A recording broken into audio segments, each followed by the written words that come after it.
Burun magamızdan der din İslam. İslam'da dinanan magamına kadar ne hattisi dinana ehmiyet veriliptir ya bir ehmiyet koyuluptur mu?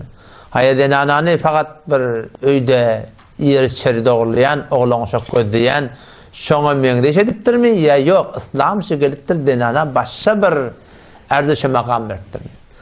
Bunu bilecek olan ne mi oluyor? Bir müddet iğrenrak dolanmalı. Bir müddet daş teoriyonu gözlemeli. Bir müddet kabla İslam'ı gözlemeli. Ve ba'da İslam'da şu açı bolup duran ýagdaýlar musulmandygyny gözlemeli. Kabla İslam yani şu açı şuruğa ki kafirler üstünden malahim.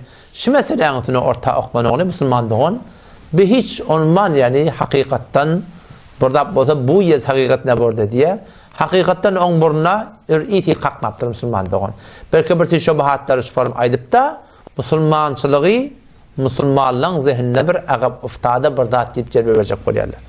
Kabla İslam musulmandygyny denanaları ayalla Allah'a kulak atan. Denanaları qiyinligina diri gömerlemişdik.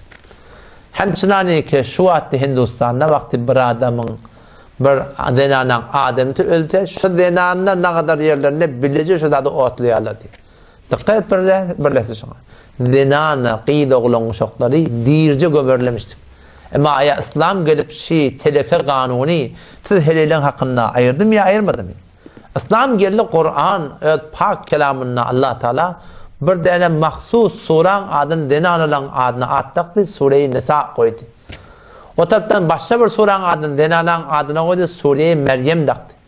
Ve denanılan marahim önüne değişiklik kurun bir mesele talak bak keşoları bir zendegin darang diren necat vermesi on hakkında cüdagane bir varın şu doğrultusunda hukum karar verdi musulmanda on şani. Pes İslam geliptir ne kadar denana erzeş veriptir. Eğer ehyanın adam türü onuşmata hulu deyip barahim bir bundan malından bir azad etmektige barahim yol koyuptur. Kabla İslam denana bir miras diyen zat yokmuştur. Halbuki Kur'an geliptir velin nisai nasibun mimma tarakel validani vel akrabun denanalan da hisseti var. Enen atanın barahim koy ödünden koyup giden dadi. Denalara kabla İslam miras verilirmiştik. Miras verilmemiştik. Miras kezayinden dursun denanalan ödün miras alırlamıştık. Bir ölünle denanı burulcuyoti tada adam nellemeptir daşına çiğ çağı olan çok. Indi bu ihtiyarı ödüne geçmeliler. Yok. Gelip de anırdan söyleyen adam tanın doğani gelip de barahim şoňtyny barahim şu turatynda bir çadır birdat oklap men kişi diýenden sonra şoň kowalýanmyşdyk çetöýmesin ta ömür ta ýaşabilen ýaşamalyk usullandygy. Emma gelip İslam bidatlary men etti we la yahillu lekum an tarithu nisa diýip Allah Teala şu kanuny kullen barahim nämetdi kullen aýryp da denanalara azady berdi musulmandygy. Denanalara kabla İslam bir ihtiramy ýokmuşdy. Ki onlar barahim işlerine dağıtlarına gelsinler, şu turda şereket versinler, Kur'an geliptir ve aşiruhunne bil ma'ruf siz şu denarla bilen, qavluq bilen, doğru turatında ne medin? Adam muaşiratını, oturmağını, turmaklığını, zendegini şöyle bilen doğru turatını ediniptir.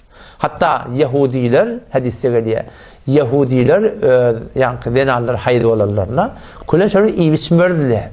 O şoňa hatta şöyle bir otokda yatmany şu turatını şöyle bir necis görerlemişdik. Emma gelip İslam bidatlar ayırdı musulmanda oğlum. Belki cennet enelen ayağının aşağına diýip aýtdy. Hatta sahabe gelýär ki ya Resulullah men kimin hakkını ödemeli? Enem muhamrak mı, atam muhamrak mı? Peygamber sallallahu enen toram atan diýdi. Üstär enen adyny toram atan adyny tutdy diýär musulmanda oğlum.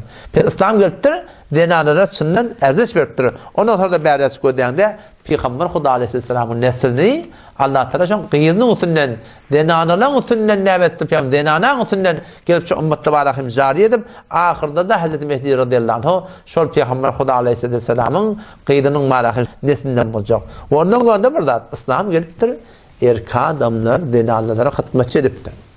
Ve bima anfaqu min amwalihim doğru erkekler öýde bir sazman derekli bir hanabadan bir edaret etmek gerekli bir hanabadan bir riyasetini erka adam veripdir. Ýöne şoňa balanda da denna erka adamdan boyuna goýupdyr. Nämetten kedenany iýmeti, içmeti, zat etmeti we bima anfaqu min amwalihim şu mallar harc etýärler direkli erka adamdan boyunlaryna näme denanylarynyň marahim ya denanynyň maran nafakatyny bersin.